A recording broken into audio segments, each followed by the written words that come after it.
அப்படியே நம்ம மிடில் ஈஸ்டுக்கு வந்துட்டோம் அப்படின்னா ஐசிஸ். இந்த ஐசிஸ் இருக்காங்களே சிரியால, யுஏஎன் வந்து பாத்தீங்கன்னா ரெஸ்பான்சிபிள் எடுத்துக்கிறோம், நாங்க மேனேஜ்மெண்ட் பண்றோம் அப்படிங்கிற சொல்லிக்கிறாங்க. சிரியால இருக்கக்கூடிய கேம்ப்ஸ்ல மொத்தம் 10,000 மெம்பர்ஸ் 10,000 மெம்பர்ஸ் வந்து பாத்தீங்கன்னா இந்த ஈசிஸை பிடிச்சி வச்சிருந்துருக்காங்களாமா. 7,000 பேர்த்த ஈராக் மாத்திக்கிறாங்க. பல ஆயிரங்கள் வந்து பண்ண தப்பிச்சு போயிட்டேன்னு இருக்காங்க. இனி எத்தனை பேர் தெரியல.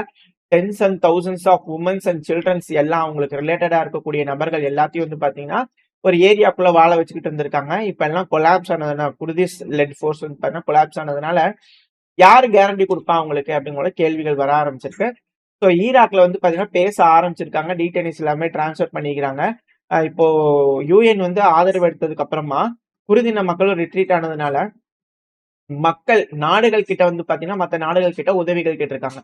யாரெல்லாம் வரீங்களோ வந்து உதவுறதுக்கு வந்து செய்யுங்க வாங்க அப்படிங்கிற போல கேட்டுக்கிறாங்க.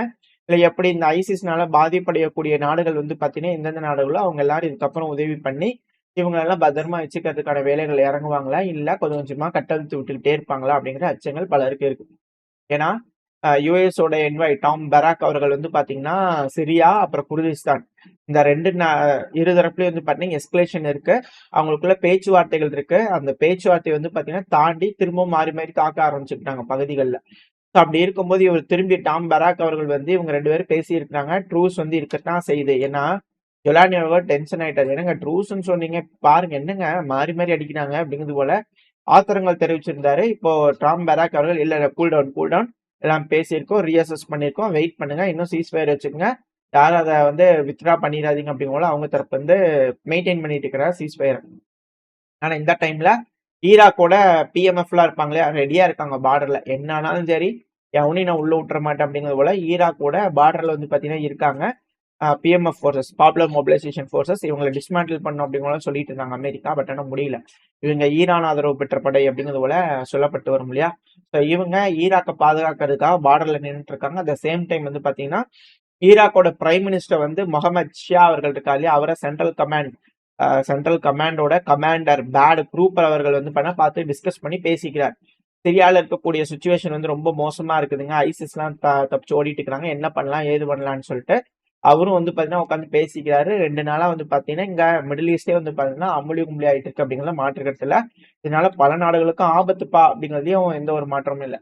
என்னன்னா ஈரானோட ஃபாரின் மினிஸ்டர் இப்ப அடுத்த மிக பெரும் விஷயம் இதுதான். எந்த நேரமும் ஈரானை அட்டாக் பண்ணலாம் அப்படிங்கிறது போல வந்து பண்ணா பேச்சுக்கள் அடிபட்டு இருக்கு இல்லையா. சோ இப்ப ஈரானோட ஃபாரின் மினிஸ்டர் அப்பாஸ் அக்ராச்சி அவர்கள் தரப்பு வந்து போஸ்ட் வந்திருக்கு. இதுல என்னன்னா மீடியால டைட்டில் வந்து பாத்தீங்கன்னா அப்பாஸ் அராச்சி அவர்கள் 3000 நபர்களுக்கும் மேல கொல்லப்பட்டிருக்காங்க அப்படிங்கிறது போல ஸ்டேட்மெண்ட்ஸ் எல்லாம் வந்திருக்கும். உடனே வந்து பாத்தீங்கன்னா சில மீடியாக்கள்லாம் மிஸ் இன்டர்பிரட் பண்ணிக்கிறது உண்டு. 3000 நபர்கள் வந்து பாத்தீங்கன்னா ரயட்டர்ஸ் வந்து கொண்டுட்டாங்க அப்படிங்கிறது போல சொல்றதுக்கு வாய்ப்புகள் இருக்கு.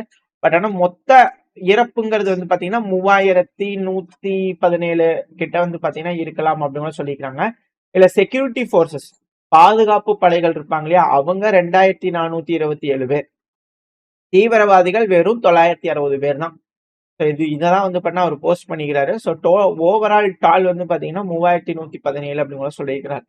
இதுல என்டையரா வந்து பாத்தீங்கன்னா ஈரான் 3000 பேர்த்திட்ட கொண்டுட்டாங்க ப்ரொடெஸ்ட் பண்ணவங்கள அப்படிங்கிறதுக்கான அர்த்தம் கிடையாது அவர் சொல்ல வந்ததுக்கான அர்த்தம். ஏன்னா சில நபர்கள் அதை மிஸ் இன்டர்பிரேட் பண்றதுக்கு இருக்கு.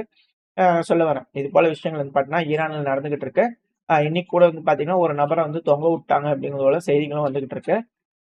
இது அடுத்த கட்ட எஸ்கலேஷனா இல்ல என்ன ஏதுங்க தெரியல. வெயிட் பண்ணி பார்ப்போம் என்ன நடக்க போகுதுன்னு சொல்லிட்டு. ஏன் வந்து எல்லாத்துக்கும் பெரும்பாலும் ஒரு இருக்கக்கூடிய கருத்து என்னன்னா, ஏன் ரஷ்யா சைனா உதவ மாட்டேறாங்க அப்படிங்கிற பண்ண ஒரு கேள்விகள் இருக்கு. ரஷ்யாவோட இன்ட்ரெஸ்டுக்கு ஈரான் வேலை செய்யுதா அப்படின்னு கேள்விகள் இருக்குன்னா இல்ல. அமெரிக்காவோட இன்ட்ரெஸ்டுக்கு ஈரான் வேலை செய்யுதா அப்படின்னா இல்ல.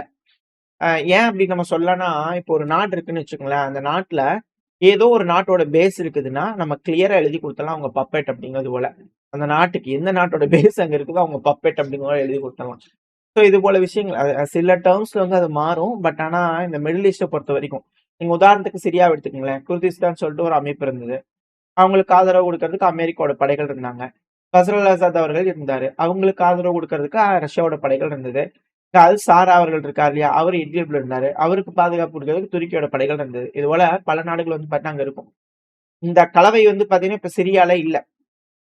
அந்த மாதிரியான ஒரு ஃபுல்லி பேக்கடு மீல்ஸ் வந்து பார்த்தீங்கன்னா ஈராக்ல வந்து பார்த்தீங்கன்னா ஆல்ரெடி நம்ம பார்த்தது தான். அந்த குர்திஸ்தான் பிரிச்சாங்க. ஈராக்ன்ற தனியா இருந்து அது ஏகப்பட்ட சிக்கல். இப்ப அங்கிருந்து வந்து பண்ண வித்ட்ரா பண்றாங்க.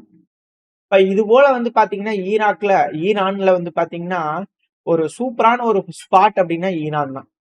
ஏன்னா நெறைய அமைப்புகள் அசரீஸ் இருக்காங்க, பெர்ஷியன் அவங்க இருக்காங்க.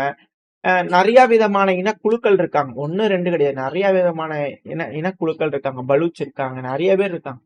இப்ப இவங்கள வந்து பார்த்தீங்கன்னா, தனித்தனி அப்படிங்கறத பிரிக்கிறாங்கன்னா, தனித்தனியா ஒரு நாடுல வந்து பண்ணா பேஸ் வச்சிடலாம்.